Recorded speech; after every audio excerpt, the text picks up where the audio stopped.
Bonjour tout le monde, bon sabbat, je vous salue tous fraternellement en Jésus. Et je vais vous demander aujourd'hui, la question que je vous pose, comment allez-vous aujourd'hui? La deuxième question que je vous pose, comment avez-vous passé votre semaine? Des fois, on a tendance à poser des questions biaisées un petit peu parce qu'on s'attend à ce que la personne va répondre. Est-ce que tu vas bien? As-tu passé une belle semaine? As-tu passé une bonne semaine? On s'attend à ce que la personne dise oui. Ce sont des petites questions automatiques, des petites formules de politesse. Des questions automatiques, on attend déjà la réponse. On sait que la personne va répondre. Comment vas-tu? Bien, ça va. Ça va bien? Oui, ça va. As-tu passé une bonne journée? Oui, j'ai passé une belle journée. On répond ça en général, n'est-ce pas?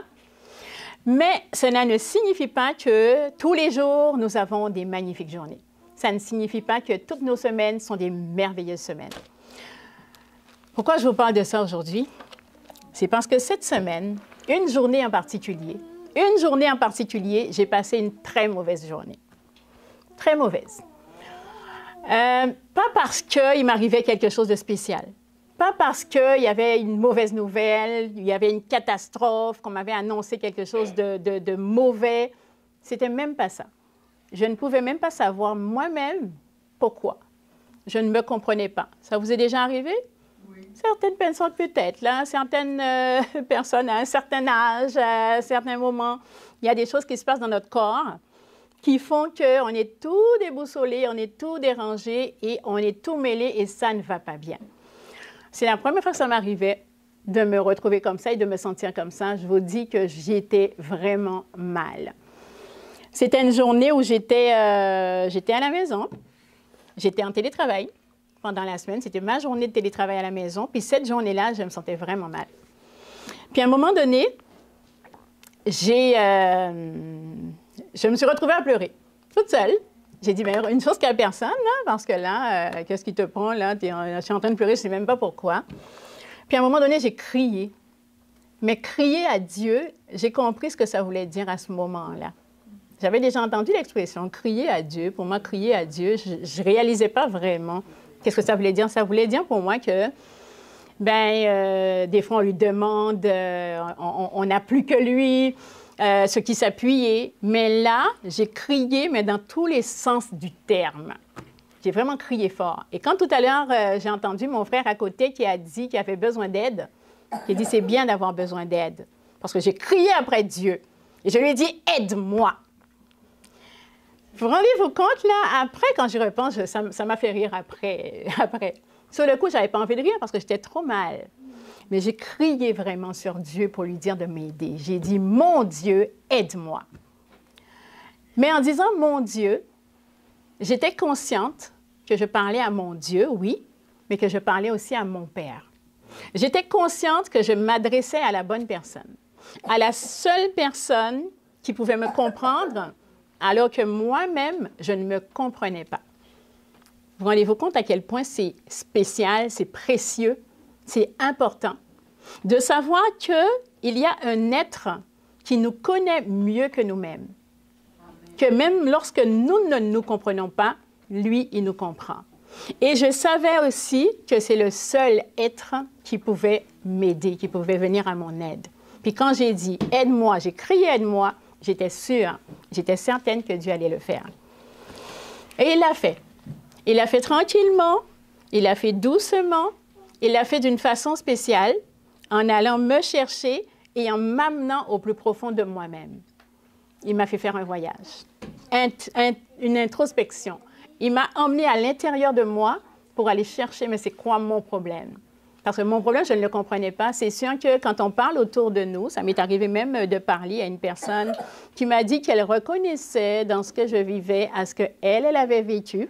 Et ce qu'elle avait vécu, en fait, c'était une dépression assez profonde.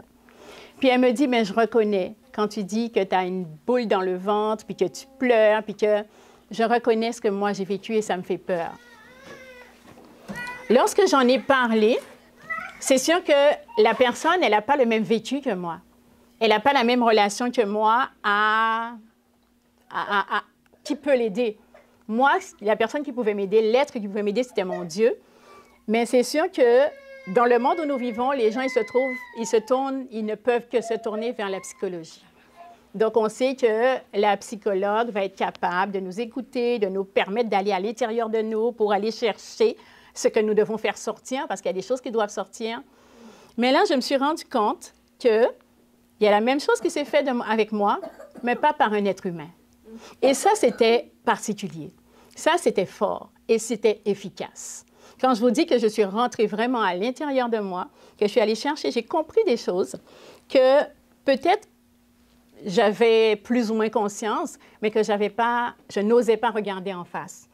Puis j'avançais. Des fois, on avance, même si c'est lourd, même si c'est difficile à porter, même si ça nous complique la vie, on avance quand même avec parce que nous sommes des personnes résilientes. Nous sommes des personnes fortes. Donc, on arrive à continuer. Mais ce n'est pas ce que Dieu veut pour nous. Dieu ne veut pas que nous vivions une vie à peu près. On essaye de survivre avec des choses qu'on traîne après nous, avec notre sac à dos, avec notre fardeau qu'on traîne après nous. Ce n'est pas ce qu'il veut. Ce que Dieu veut pour chacun de ses enfants, c'est que nous déposions notre sac à dos à ses pieds. C'est que nous déposions nos fardeaux, nos imperfections, nos tares, parce que c'est des tares des fois que nous avons, que nous traînons avec nous, des défauts de caractère et toutes ces choses que nous traînons avec nous. Ce qu'il veut que nous fassions, c'est que nous les déposions et que nous avancions librement.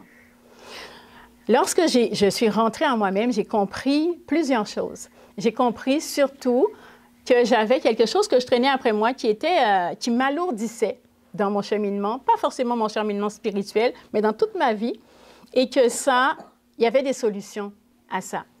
Quand on a un gros problème, on ne voit pas la solution nous-mêmes. Mais Dieu m'a éclairé, il m'a montré mon problème, il m'a montré la solution. Et la solution, je vous dis que tranquillement, j'y suis allée et j'ai avancé avec mon Dieu, puis c'est résolu. Je dis que c'est résolu parce que je le crois. Lorsque Dieu dit, lorsqu'il parle, la chose arrive. Oui, j'ai vu des choses déjà arriver. Il y en a d'autres parce qu'il y a des choses qui vont prendre quand même plusieurs étapes, mais je suis certaine parce que j'ai vu déjà la fin. Il me l'a montré dès le commencement, que c'est réglé. Et je lui rends gloire. Je lui rends gloire, j'élève son nom, je le glorifie. Cette semaine, nous devions nous rencontrer entre femmes. C'était hier qu'on avait prévu une soirée de femmes, des femmes d'ici, mes sœurs d'ici on devait se rencontrer toutes ensemble. Pourquoi? Je ne sais pas trop exactement pourquoi. Mais ce que je sais, c'est que c'est Dieu qui me l'avait demandé. Dieu me l'a demandé. Ça, c'est quelque chose, le ministère des femmes, j'ai entendu parler de ça dans des églises. Puis honnêtement, il n'y a aucun ministère qui, pour moi, semblait plus inutile que le ministère des femmes. Vraiment, j'ose le dire, c'est la vérité. Je me disais, mais là, je n'ai pas besoin de me retrouver avec des femmes, puis qu'on soit entre femmes pour pouvoir se comprendre, pour pouvoir... J'en avais pas besoin, je ne voyais pas l'utilité. Je dis, on est tous pareils, on est tous des êtres humains, puis c'est quoi cette histoire de femmes, puis de... Ça ne m'intéressait pas. Mais là, Dieu, il m'a chanté à mon esprit, à mon oreille. Il faut rencontrer les femmes ensemble, il faut que les femmes puissent se retrouver ensemble. Parce que moi-même, j'en avais besoin. C'était un besoin pour moi, un besoin peut-être pour beaucoup d'autres, mais je l'ai ressenti, ce besoin, parce que je vous en avais parlé récemment. J'avais vécu des choses assez difficiles, côté santé, familiale, mes enfants et tout, qui avaient eu tous des problèmes et des difficultés. Et j'avais senti à ce moment-là qu'on ne se connaissait pas assez. On ne se connaissait pas suffisamment. On n'avait pas suffisamment l'une pour l'autre une connaissance assez approfondie pour pouvoir se comprendre sans même se parler. C'est agréable, n'est-ce pas, de voir quelqu'un, puis de savoir, sans que la personne exprime par des mots, de savoir ce dont elle a besoin et de pouvoir répondre à son besoin. C'est agréable, mais ce sont des choses qui sont possibles. Parce que lorsque Dieu nous appelle, il nous a constitués en Église, c'est parce que nous avons besoin d'être là les uns pour les autres. Nous sommes des êtres qui avons besoin de vivre les uns auprès des autres. Sinon, on serait resté tout seul, ou bien on se serait enfermé dans un monastère pour vivre seul avec Dieu, en relation, en communion avec notre Dieu. On n'aurait pas eu besoin des gens autour de nous.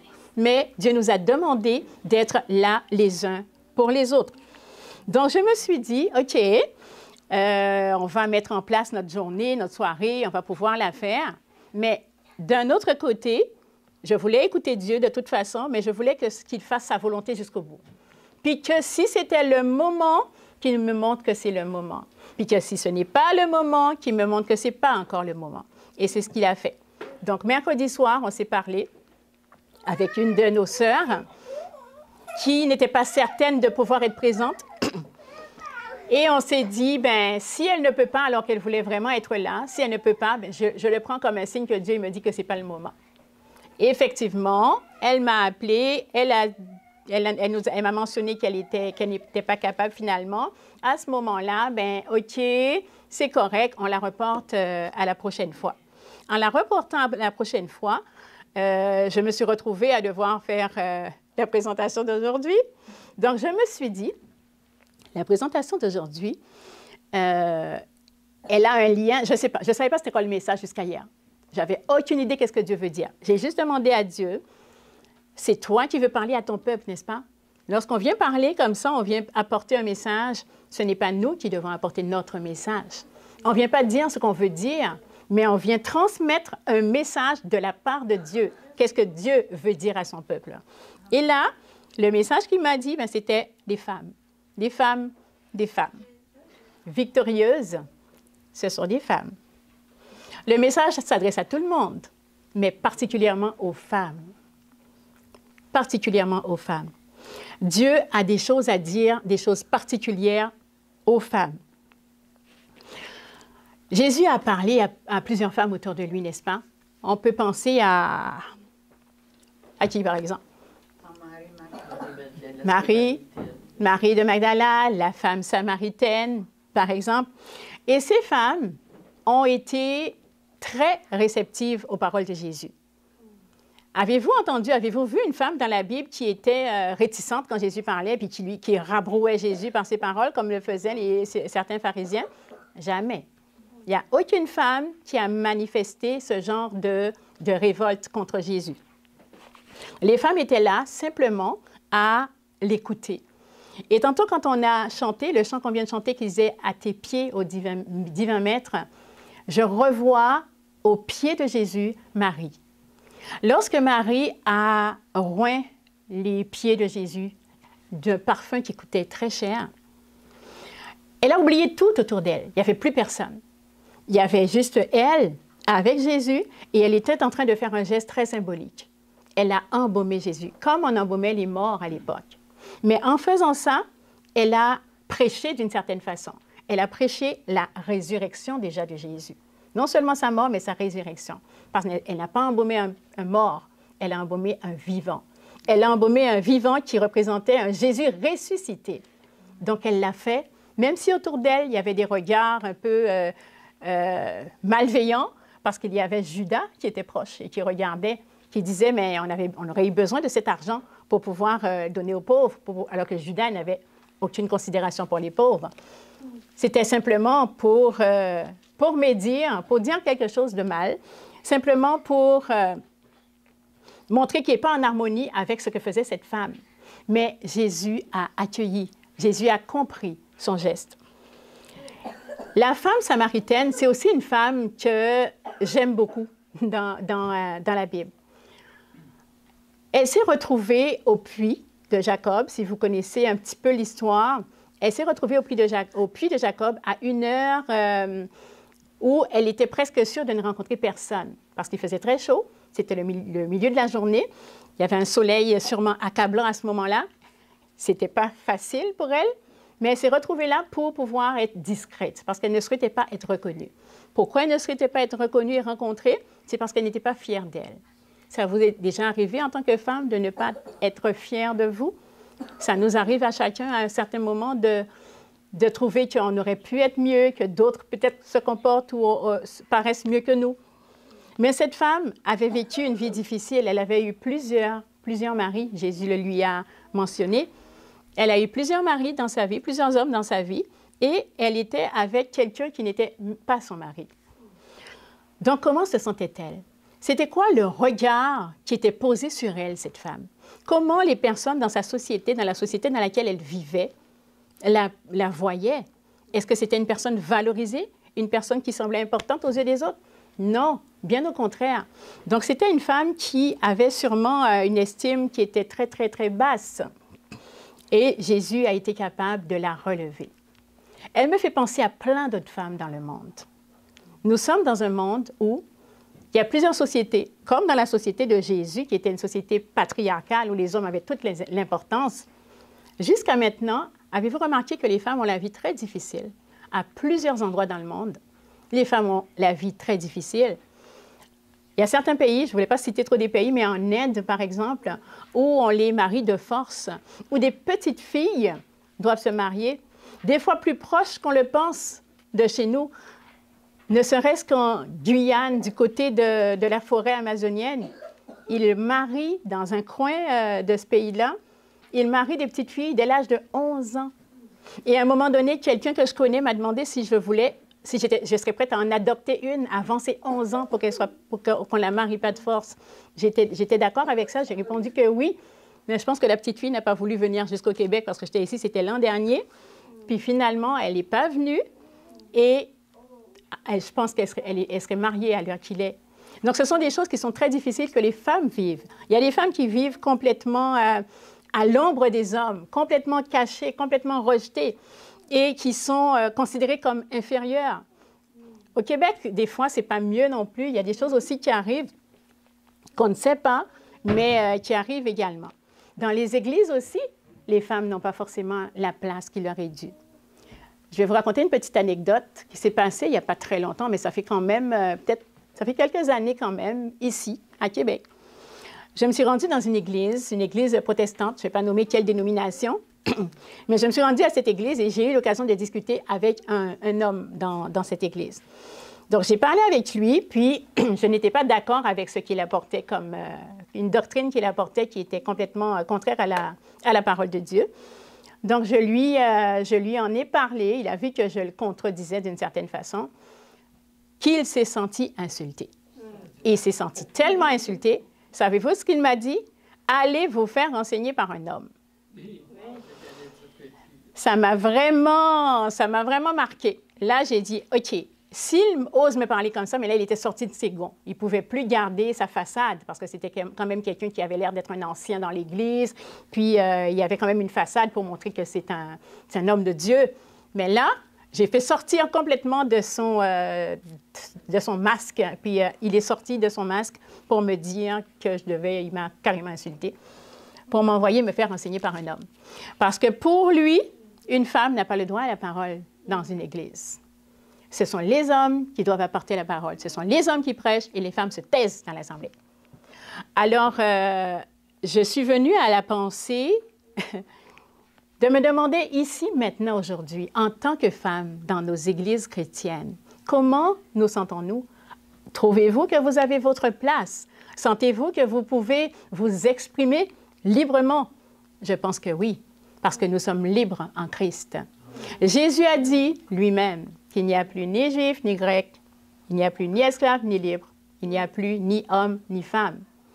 Il y a un homme dans la Bible, c'est un livre qui a été écrit par l'apôtre Paul. C'est le plus petit, je pense que c'est la plus petite épître que Paul a écrite. Je pense que c'est la plus petite. C'est juste un chapitre, c'est Philémon. J'avais même oublié qu'il y avait Philémon dans la Bible. Philémon. Il a parlé à Philémon. Dans la grande majorité de ce texte-là, il parle de l'esclave Onésime. Onésime, c'était l'esclave de Philémon qui s'était échappé, en fait. Il avait fui, il s'était échappé, il n'avait pas le droit, il est parti. Et il s'est retrouvé en prison avec Paul. C'était un compagnon de prison de Paul. Et Paul l'a beaucoup aimé. Il s'est converti en prison par la prédication de Paul.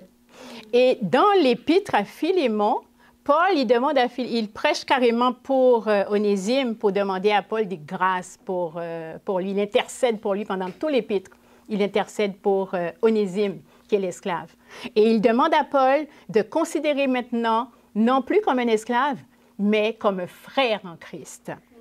Il n'y a plus ni esclave ni maître. Nous sommes frères en Jésus-Christ. Il n'y a plus ni homme ni femme. Que tu sois un homme, que tu sois une femme, Dieu t'appelle au même titre à être son disciple. Jésus appelle à être des disciples. Ce matin, on a parlé un petit peu de disciple. Mais qu'est-ce que c'est qu'un disciple? Un disciple, c'est un élève. Un élève qui est à l'écoute d'un maître. Un élève qui est à l'écoute d'un maître, ça peut être un homme, ça peut être une femme, ça peut être absolument n'importe quel être humain. L'élève est à l'écoute de son maître. Il écoute et ensuite il met en pratique ce qu'il a entendu. C'est ce que Jésus nous appelle à faire aujourd'hui. Il nous demande d'être ses disciples, que nous soyons hommes, que nous soyons femmes, que nous soyons esclaves ou libres. Il n'y a plus d'esclaves, vous allez me dire, mais d'une certaine façon, ça existe encore, mais tous sont considérés et doivent être considérés comme des frères et sœurs en Jésus. Il n'y a plus ni juif ni grec. On a parlé aussi de ce matin que l'Évangile devait être prêché premièrement à Jérusalem, mais ensuite dans la Samarie, dans toute la Judée, mais jusqu'aux extrémités de la terre. Et lorsque tous les peuples reçoivent l'Évangile, il n'y a plus de peuple. Il n'y a plus de peuple supérieur à d'autres. Il n'y a plus de différence entre moi, je viens de là, moi, je suis... On a tous la culture du ciel. On est tous des citoyens du ciel. Nous sommes tous égaux. Tout cela pour vous dire que lorsque Dieu a appelé chacun de nous et a appelé chacune de nous, il nous a appelés avec nos faiblesses, oui. Il nous a appelés avec nos défis, oui. Mais Jésus nous rend victorieuses. Et cette victoire, c'est aujourd'hui que nous devons nous l'approprier. Pas demain, pas dans une semaine, pas dans un mois, pas dans un an. C'est aujourd'hui, c'est maintenant qu'il veut nous restaurer. C'est maintenant qu'il veut nous transformer. J'ai pour vous un petit poème que j'ai trouvé, que j'ai dit, je l'ai trouvé tellement beau que je vais vous le présenter. Mais je veux que les femmes l'écoutent, je veux que les hommes aussi l'écoutent. Une femme, un cœur trop souvent blessé, attristé, un esprit trop souvent frustré, complexé, un corps trop souvent affairé, fatigué, une âme trop souvent effacée, renfermée. Tu ne vois même pas la beauté qui est en toi.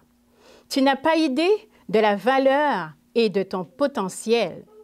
Tu crois que tes proches pourraient vivre sans toi, alors que tu es leur oxygène, leur vie, leurs ailes. Qui mieux que toi peut s'occuper des tiens? Tu les rassures, les comprends, les soutiens. Tu les écoutes et discernes leurs besoins. Tu les devances et prépares leur lendemain. Dieu t'a donné un grand cœur pour aimer et 2 bras affectueux pour réconforter.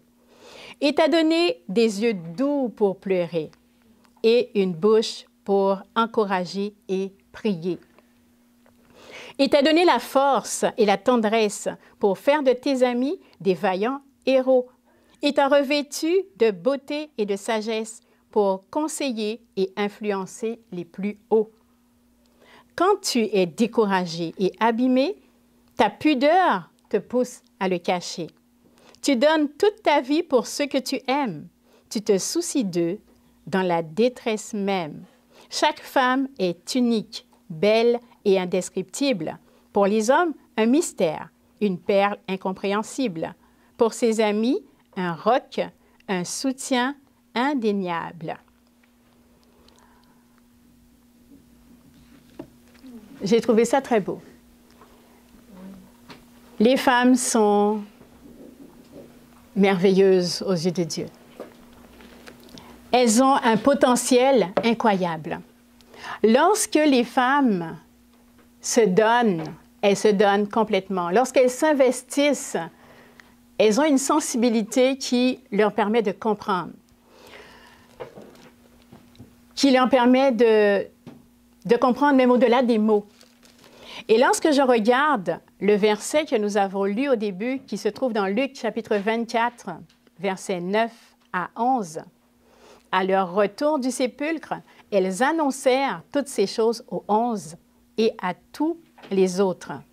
Elles annoncèrent aux 11 et à toutes les autres. Pourquoi est-ce que c'est elles qui devaient l'annoncer aux 11? Pourtant, c'était les 11 qui suivaient Jésus partout. C'était les 12, mais il n'y avait plus de Judas.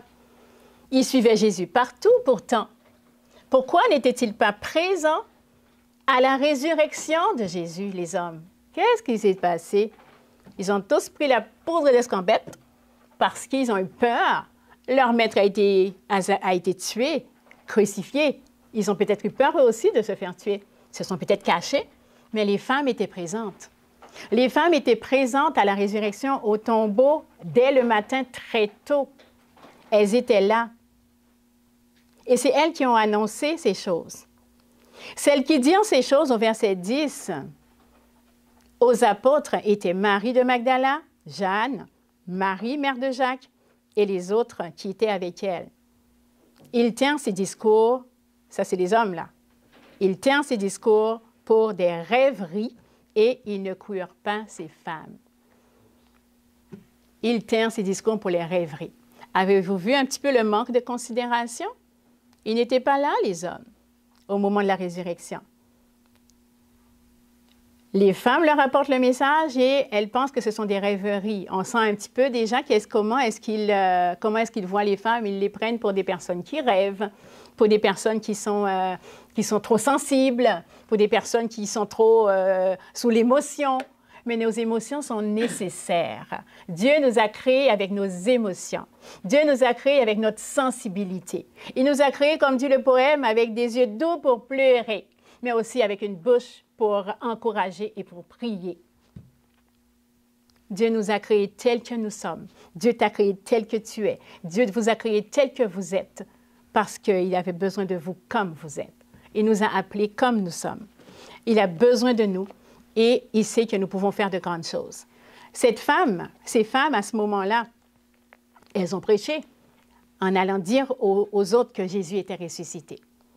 La femme samaritaine aussi, elle a prêché parce qu'elle est allée dire autour d'elle tout ce que Jésus avait fait, parce que Jésus lui avait dit toute sa vie.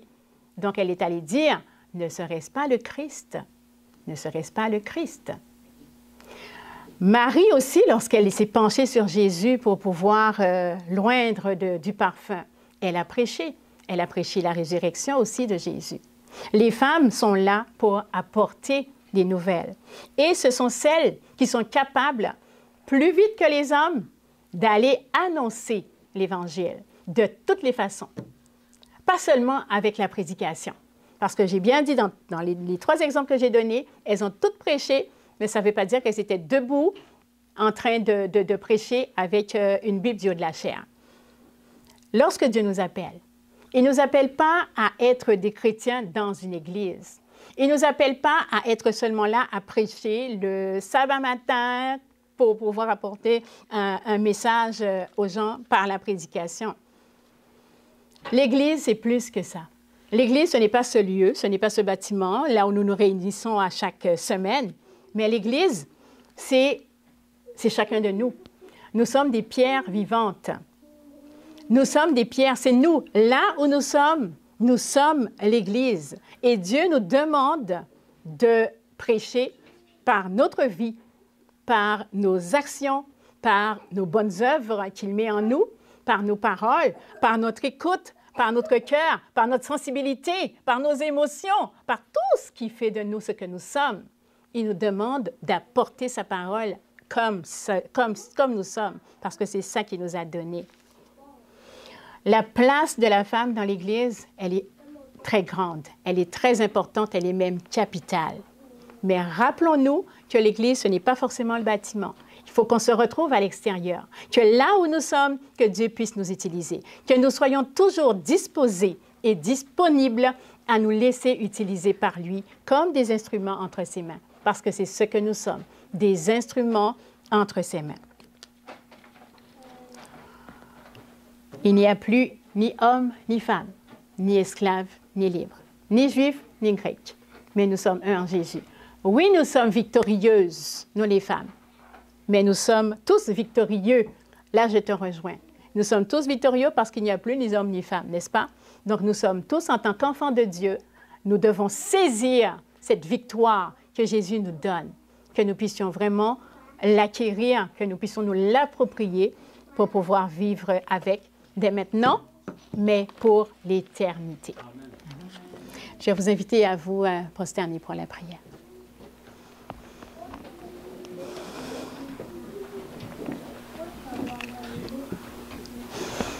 Éternel, notre Dieu, notre Père, nous te disons merci infiniment pour ce que tu fais pour chacun de nous.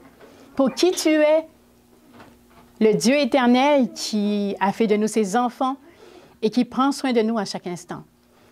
Je demande, Seigneur, de toucher particulièrement chaque femme ici présente, mais aussi celles qui sont sur Zoom, celles qui entendront le message sur YouTube plus tard. Que tu puisses leur donner l'assurance qu'elles sont précieuses à tes yeux et que tu as pour elles une mission toute spéciale. Je te prie, Seigneur, de bénir chaque personne, que nous puissions mettre en pratique dans nos vies ce que nous avons appris de toi et que nous puissions toujours marcher dans ta lumière. Au nom de Jésus, nous t'en prions. Amen.